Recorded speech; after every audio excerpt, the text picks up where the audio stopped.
So what I was telling that today you don't have the luck to have Lama Michel here because he left this morning early. And I always like, or sometimes I take the place of Lama Michel even in Lama Ganchen for the lesson. I always like to introduce my teaching by speaking about the quality of Lama Michel, but also the other Lama we had the fortune to meet and encounter. Lama Michel is an extraordinary being in many ways. I met him when he was still a child. And at some point of his life, when he was a child, he decided to enter into monastery. He was recognized as a Lama, after an incarnation of a master of the area where Lama Ganchen was his monastery. And he completely changed. He assumed a new personality, the personality of a Lama. He learned Tibetan very quickly, so he started to speak Tibetan as a Tibetan do. Anyway, many surprising things. And in the course of the year, since he's still going to Tibet every year to study, he is really becoming an incredible teacher, because it's very difficult to find a teacher who speaks directly in Italian in a way that is really filtered by his own experience. You know, one thing is to take the text and to teach in a traditional way. Another thing is really to teach through experience. So Lama Michel in this way is really extraordinary. And I hope you will meet, maybe somebody of you is living near Milan, is giving lesson anyway every week at Lama Ganchen. So I really strongly advise you to meet him. La lezione che faremo oggi, allora inizio con una piccola introduzione, poi mi siederò lì per fare una meditazione con voi. Lama Michel ha insistito ieri, ha detto di fare un po' di meditazione sul respiro. Meditazione sul respiro ce ne sono di vari tipi, quella connessa con il Lojong è quella del cosiddetto prendere e dare, quindi faremo un po' della meditazione sul respiro normale e poi quella più complessa e più difficile del prendere e dare. So the lesson that we are going to do has different phases. Now I speak a little bit, then I sit in front there to do meditation with you. Meditation will be in breathing meditation, but Lama Michel has insisted to do the meditation that is connected with the Lojong, that is to say the taking and giving, which is a very important meditation to destroy the selfish mind. So now what this teaching of Geshe Chekawa is one of the Lojong that you can find. Actually, you find the teaching of the Lojong inside the Guru Puja. You find the training of the mind in 8 verses of Salanvikampa. You find the wheel of sharp weapons, different texts that are quite clear actually. If you read it, it's quite clear. This specific text of Geshe Chekawa is quite secret, in the sense that if you read it like this, you don't understand almost nothing. You need really to have a commentary. Yesterday I was a little bit in panic because I didn't find my book, my reference book, and Maria Valentin to help me because she had that book. I saw her, she had it, so I asked her, please give it to me, because otherwise without the commentary it's very difficult to explain. Anyway, I received this teaching in 1977. It was one of the first courses given in Italy. At the time, Geshe Rinpoche was still alive, and Geshe Rinpoche was his translator. Geshe Rinpoche is still in Switzerland and is a great teacher. He was translating, he was around 30 at the time. And I went to live in this year, 1977, I went to live in Lama Michel Rinpoche Institute in Pomaya. I was the first resident coming from outside the founded group of the center. So I was living there, but at some point, after a few months I was there, I went back to see my parents. And at that time, Geshe Rinpoche was at the center in Milan, went to Italy, because Rinpoche went to bless, he didn't give, I think, teaching there, but he went to bless the Lama Michel Rinpoche Institute in Tuscany. And after that, he came back to Milano to give this course. This course was given in Biblioteca Sormani. It was attended by many people, actually. Although, as was stated at the time, Buddhism was not at all known in Italy. You know, it was something quite strange, and people didn't have a very good idea about this mystic approach, you know, to life. And in Italy there was a lot of politicization, politics going on at the time, so the approach was quite hard on the side of people. People didn't like so much. Myself, when I left my town to go to live in Alson Campaign Institute, all my previous friends were kind of, let's say, gave me up in that sense. So anyway, this teaching during this course was 2-day course. Geshe Chekawa gave refuge, gave the Japan initiation, and gave this teaching. These teachings are very difficult. Myself, at that time, I didn't have much knowledge of Dharma, of course, because I had read books. Initially, the Dharma was known in Italy because there were those books, like Jack Kerouac books, Allen Ginsberg, and there was some kind of alternative magazine starting to speak about that. So I had this kind of readings. But these readings, Alan Watts, for example, was a famous author that spoke about Dharma at the time, but he had, let's say, if we analyze now what he was saying, was kind of vague in his own approach. But anyway, this was my first books. And one very beautiful book I read at that time, and the most, let's say, more traditional book, was a book of Beatrice Lane Suzuki. It was the wife of Suzuki. There were two Suzuki at the time. One is Suzuki Roshi, a teacher, a Dharma teacher in Zen tradition, and another one was Taizetsu Deitaro Suzuki, who was a great master, let's say, a scholar of the Dharma in Japan. So this book, I didn't find it anymore afterward, but it was the first book spoken about Bodhisattva, Bodhichitta, this kind of Mahayana approach, which is very important. What I was saying is that, normally speaking, we in Europe, in Italy, we have the fortune to have been born in a tradition, in a cultural tradition that is based on Christianity, and Jesus Christ was a great teacher.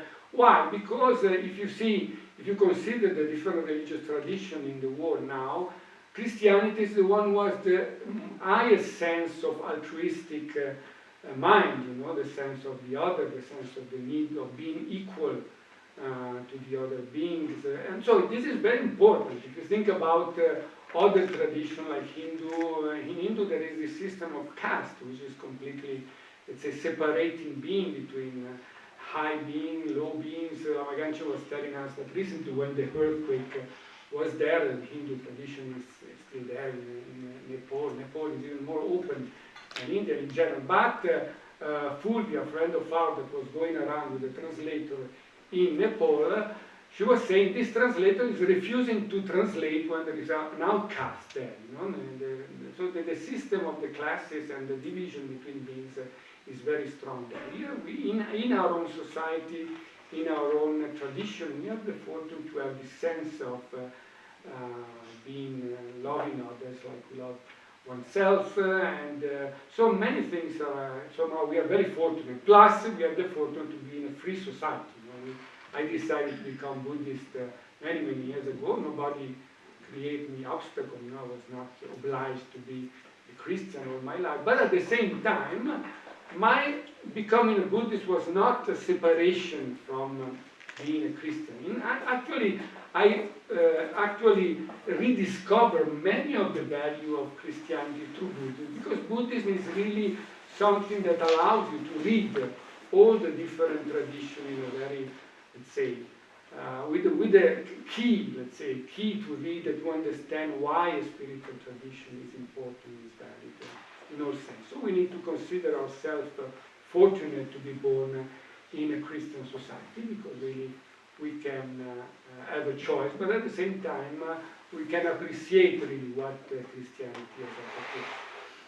So I was saying that the difficulty is sometimes when you approach the Buddhist teaching is to have the overview of what Buddhism is all about, of what this idea of many sentient beings is all about. I was listening the other day to one teaching of Geshe Rinpoche, and I found it very interesting. It was the first time I had an introduction in such a way.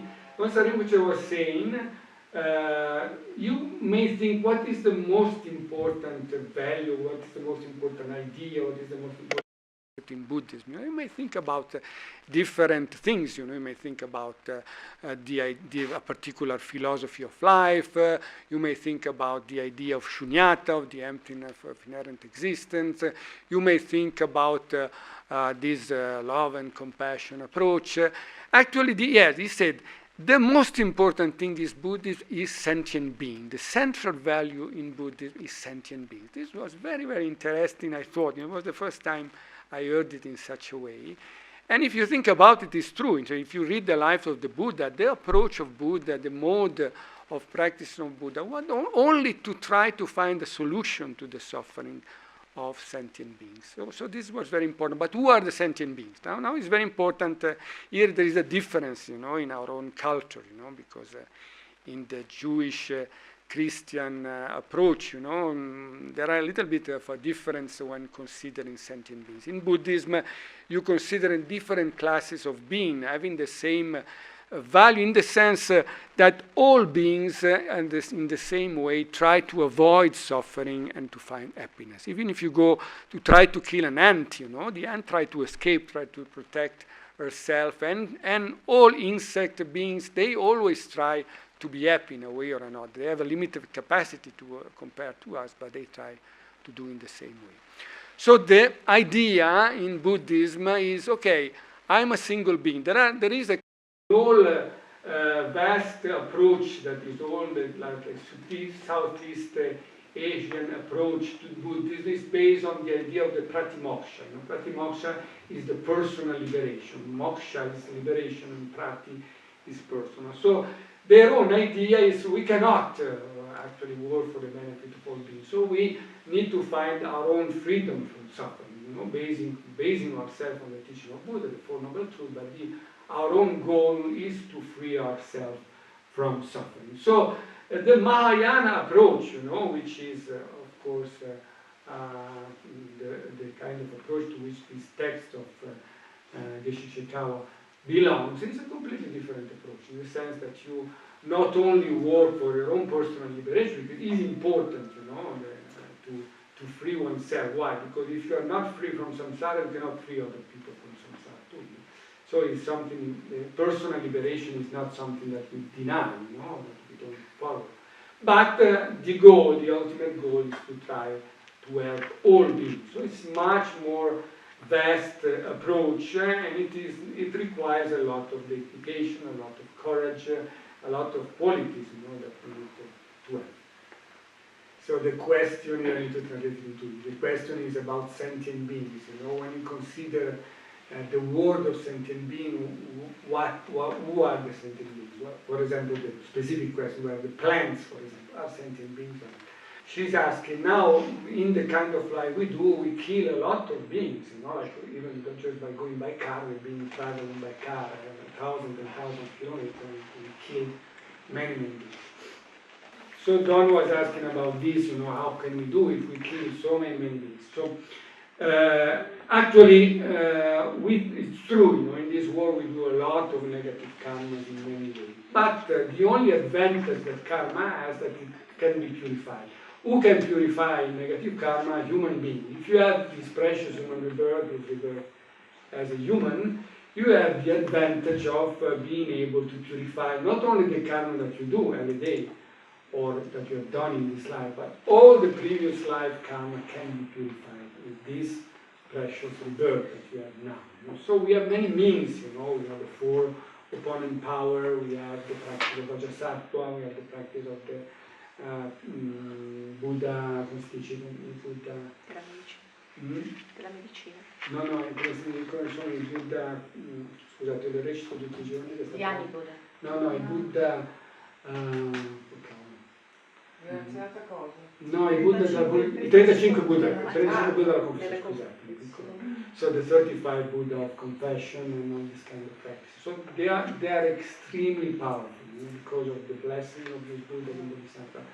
With one single recitation of Muni Muni Ma Muni Shakti Muni So, we purify a lot of karma. But we have a lot of karma too, so we actually put a lot of effort. But our cat, our dog, they may be better than us in a way, but they cannot do that. Unfortunately, they cannot sit, they cannot apply the four opponent powers, they cannot recite mantras. We can help them to purify. There are ways to have pets to purify their karma, but we can do it in a much more complete way. So we need to really take advantage of this.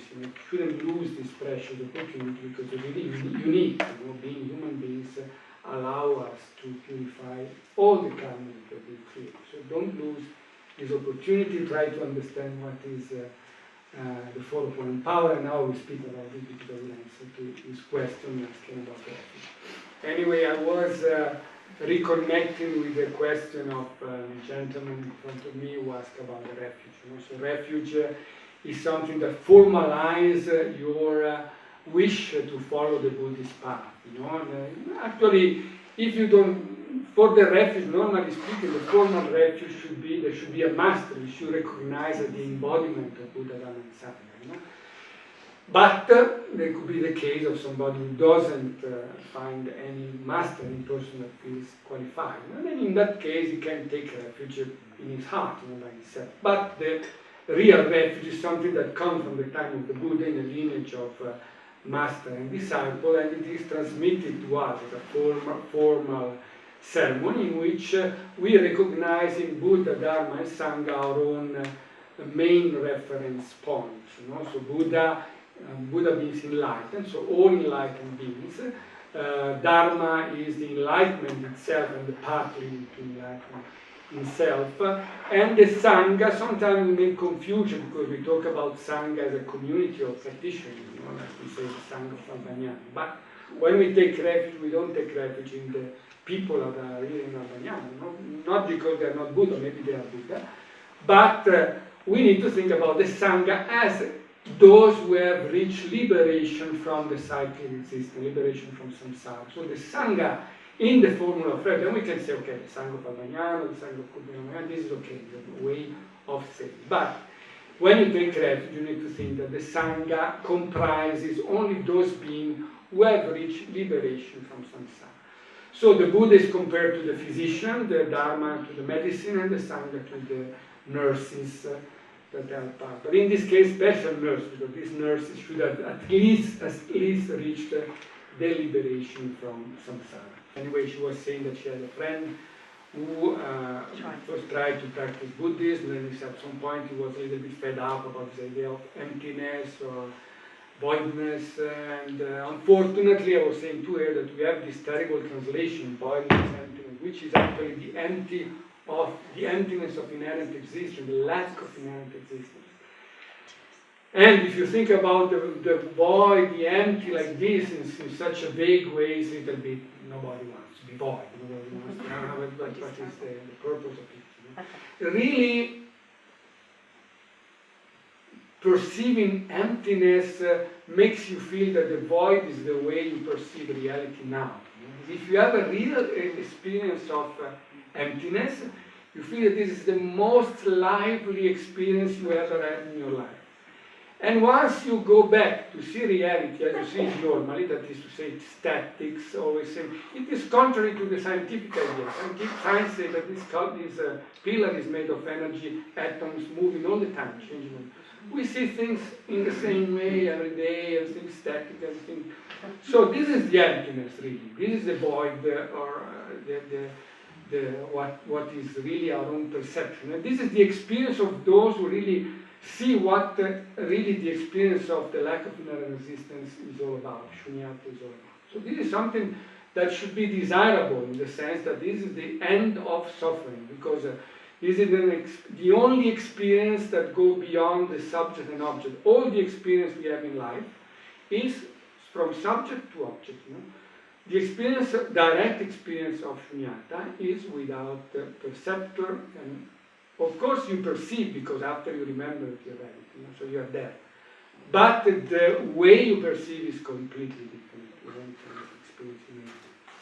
And it's completely lively and clear and full of light.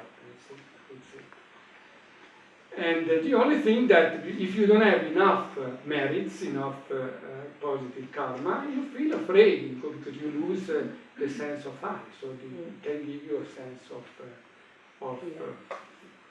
quite frightening experience. So you need to create the basis of love and compassion and practice in order to have the strength to have this kind of perceptions also.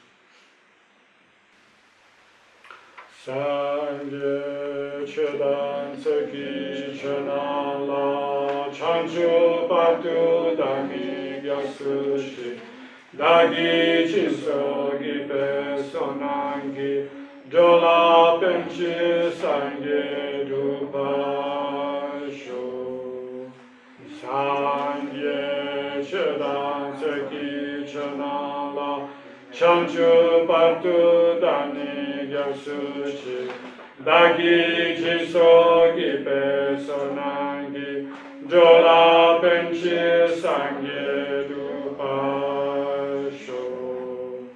sangye chagan seki chanala chanchu patu dani gyasuchi dagi jiso gipe sonangi Jola penci sangue dupascio.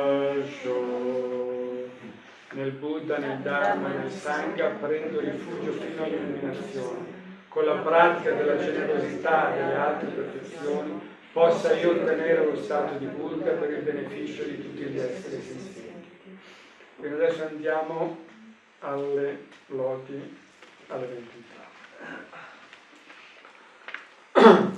Om Jesu ma pamajo ma chatse lo chatse jo ma pamo chani kechi lo danda ma jiten songo juge shendi gaza chewa dani jo ma chatse jonke dawa kuntu gawa gyani jepe shema Karma tonda sopananji ratu chewe ora barma chase seko tunye keki peme shani nambagema jimpa zondru katu shiva sopa santen shoyunima jase deshin shepe zutore taye nambagyawa choma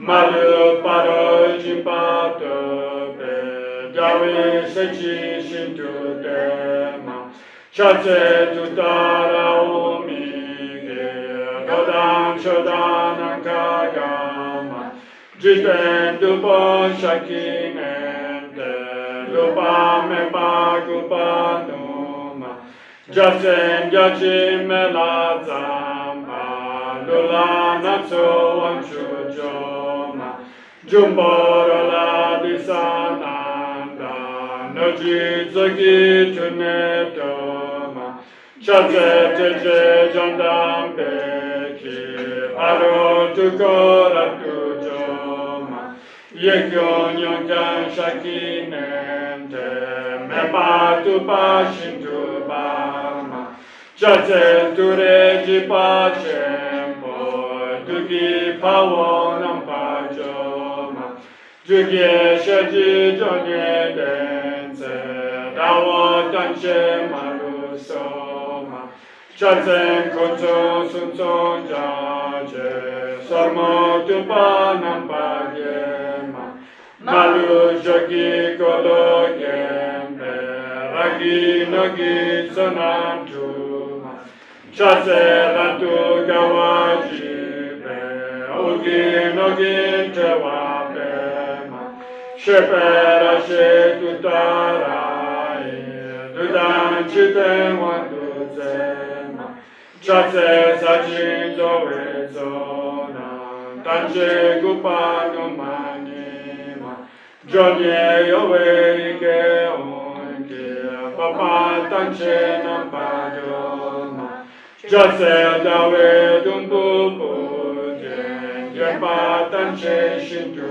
bama repetone opamele, taba shinju moratsema, chase kapeta memeta, parve tenue unanema, yekyon yonkun kuneko, dai punina pajoma, chase sa jingola chaki, tiki nunki shaki duma, jonye chance ike honshi, ripa dumbona nigema, chase dema gema shima, yangen deshi soyuni, soa onda yandam deke, dipa cempo cempani, chase kune kodagawe, dai luni nampagema, iken jupengani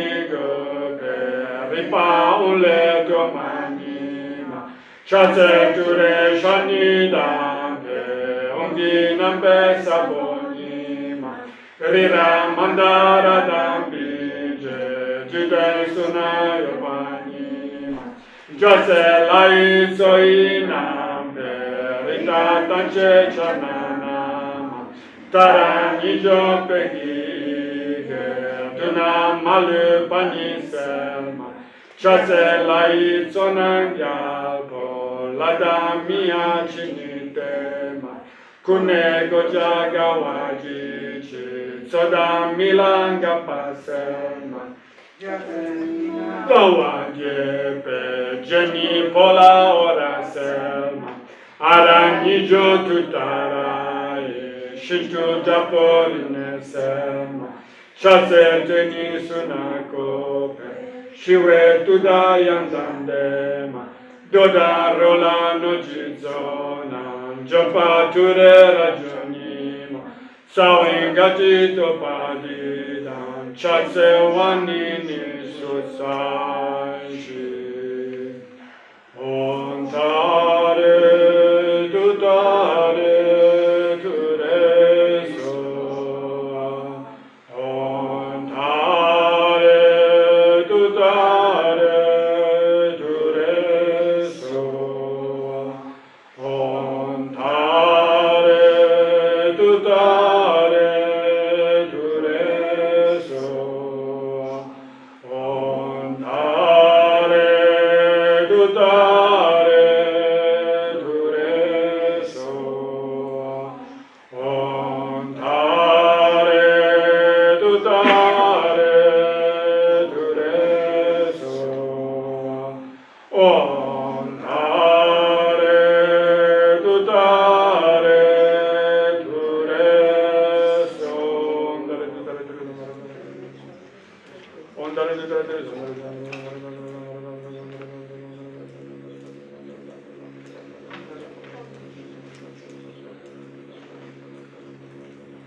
ontare tutare tureso,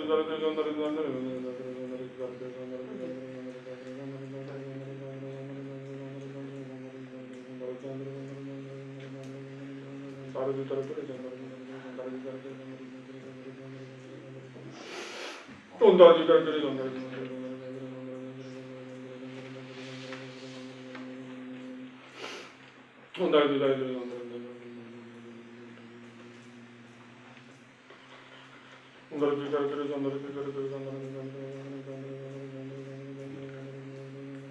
ondare tutare tureso.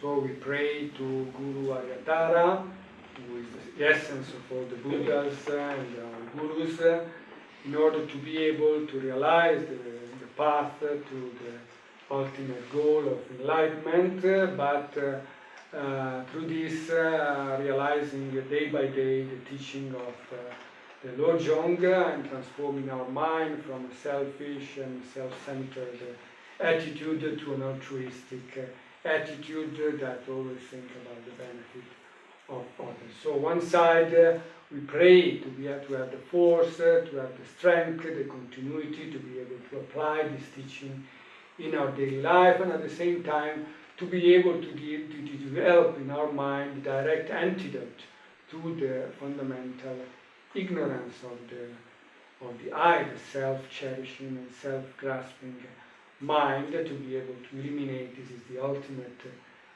cause of all suffering. So to be able to transcend this self-centered attitude and develop as much as possible the Bodhichitta mind, to be able to reach the ultimate goal for the benefit of all sentient beings. So we pray to Dharma. So now I would like to talk, because I thought we were, let's say, interested in the subject of the karma, and now Michel yesterday spoke about the 4 opponent powers, so I would like to elaborate a little bit about that, which is part of the Lojong teaching way in this case. I was remembering the great master, one of my first teachers, Geshe Chekawa. He was a great Geshe of the Seramea, actually, that was sent to Italy to take care of the collection of the ISME, or the Institute for the Middle and Extreme East in Rome. There is a collection of texts, tankas, old artisanal objects taken by Giuseppe Tucci, who was a famous Italian explorer who went to visit Tibet and so on. So there is a big collection, and he was taking care of that. It was his job. He was a monk originally, but at some point he saw that without other monks, without a monastery, he couldn't do every 15 days the monks do the special purification of the vows, or the ceremonies. So he said, not possible to keep the vows here. So he gave back the ordination, he got married, he had a daughter. At some point he had a car also, when he saw that with his car he was killing a lot of insects, he put his car in the garage and never used it anymore. As I say, I always tell about the fact that when I go to do lesson, I kill a lot of insects. But okay, we shouldn't arrive at these extremes, but we need to be aware, at least, that we cause a lot of suffering. When we talk about the kindness of sentient being, we need to think that whatever, for example, this pullover, it costs the suffering of many beings, because either they are work to create what I have, or even part of their own body is part of my dress. And so the kindness of beings is manifested in everything we use. So we need to always try to develop this sense of wanting to repay in this kind, this sense of gratefulness to the Buddha. I was talking about this karma, the fact that karma has got many particulars, because the first, let's say, energy that brings about the karma is the mind, the motivation of the mind, because without the mind, the speech and the body action is not happening. So first there should be some kind of motivation. Motivation is the things that actually affect more the result of karma than the actual action that you can do even a physical action that is negative, but with a positive mind. There are cases in such cases. So there is some negative karma still, but because the motivation is positive, the karma could be positive. So it's very complicated. I mean, they say in the teaching that the karma, understanding karma, is more complicated than understanding shunyata. Anyway, whatever you experience in your life, whether you are, for example, rich, poor, you suffer for this or another problem, you have a good sense of power, you don't have a good sense of power, you are a male, a female, you are blonde or black, whatever, everything is due ultimately to karma. This doesn't deny that there is DNA, that you receive something from your parents. This is still the main cause at the basis of all is karma. You cannot experience a result that you don't have created the causes for. Quindi dicevo, non è che il fatto che uno nasca con i capelli biondi, con gli occhi azzurri, con certe caratteristiche sia solo dovuto al karma. Il DNA dei genitori, tutto quello che noi riceviamo fa parte di questo karma. Noi ci siamo connessi con uno specifico DNA, con la cellula del nostro padre e della nostra madre. Alla fine la causa primaria di tutto è sempre il karma, però ovviamente il karma poi tutte le condizioni che lo fanno maturare. So in English I was saying that anyway, purifying the karma is the most important thing we should do, because the karma has the problem of also multiplying, in the sense that if you kill an insect today, the next day is like you have killed 2 insects, the next day 4 insects, so it's multiplying in this sense, 1, 2, 4, 8, and so on and so on. After a certain amount of time, it's the same karma as if you have killed 1 human being, from the point of view of the result. So you need to block, at least you need to block the multiplication of the daily karma that you do. I was saying to Don before that one of the things they say in the teaching, you visualize Vajrasattva, you recite 21 times the long mantra, or at least 24, 25 times the short mantra. You visualize Vajrasattva sending light, you purify the mind. If you do the action with the physical body, you need to do something, generally speaking, to counteract this with the body. If you do with the speech, also in the same way, you should, like reciting mantra or things like that.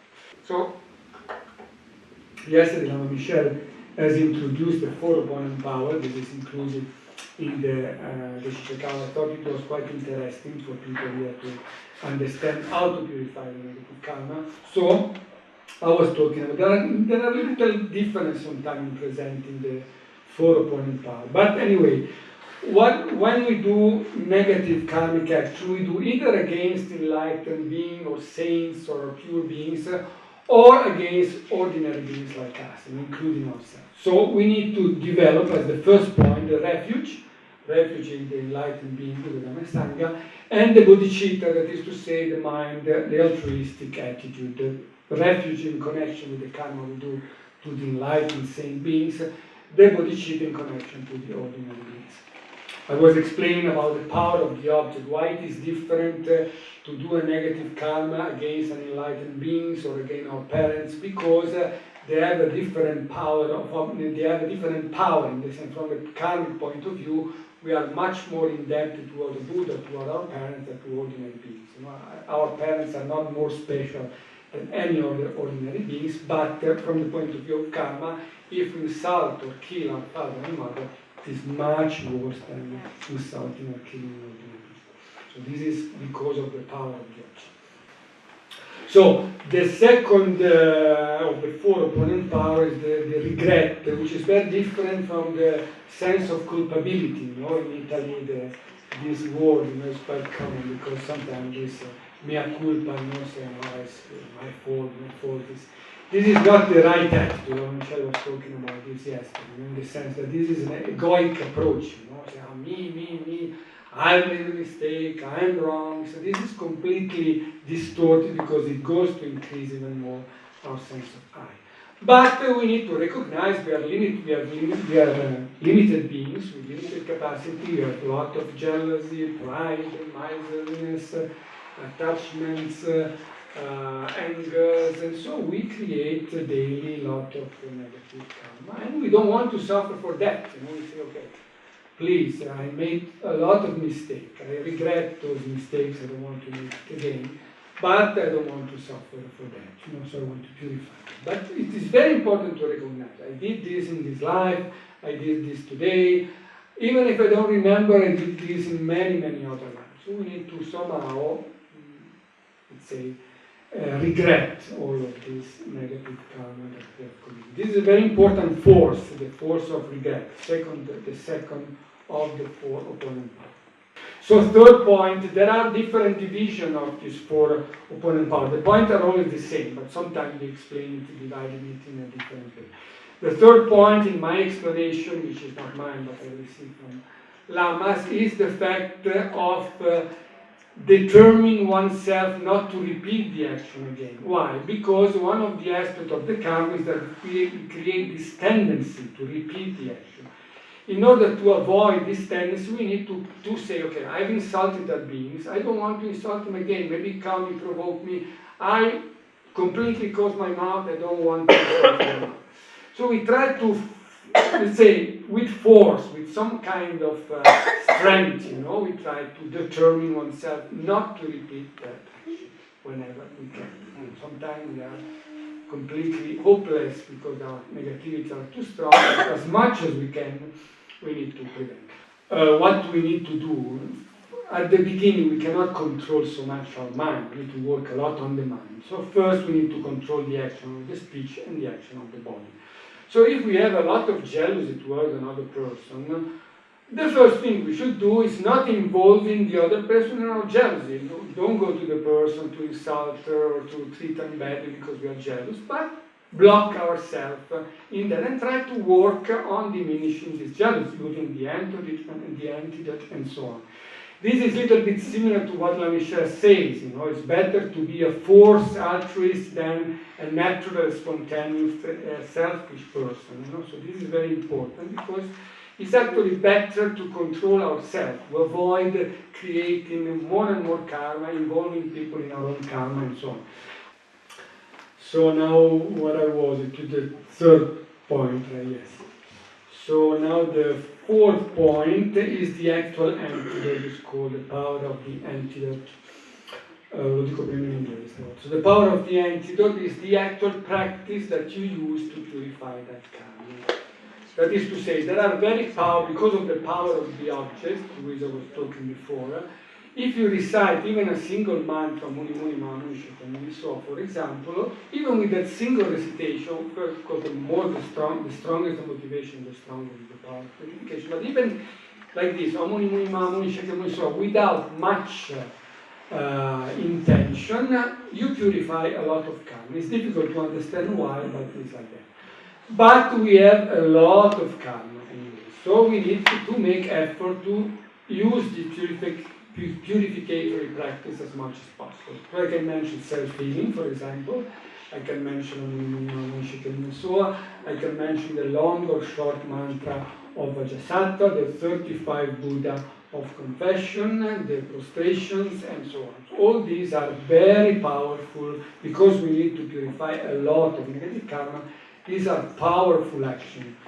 It's a little bit deep. For example, you may think, okay, I did wrong to that person, I go there to that person, I give him a present, and I try to pacify the person. This is very good, wonderful. But the power of the object is a little bit stronger in the sense that it has an extra power to purify at least the karma that we have created. So both things should be done. If you have insulted somebody, if you made somebody feel bad, of course, if you go to the person and say, sorry, I was mistaken myself, I was wrong, this is very good. But then, this is not enough, in the sense that you need to purify the karma with a powerful means. And the powerful means is the power of the object in light, the blessing of the enlightened beings. It could be very, very strong in purifying the karma.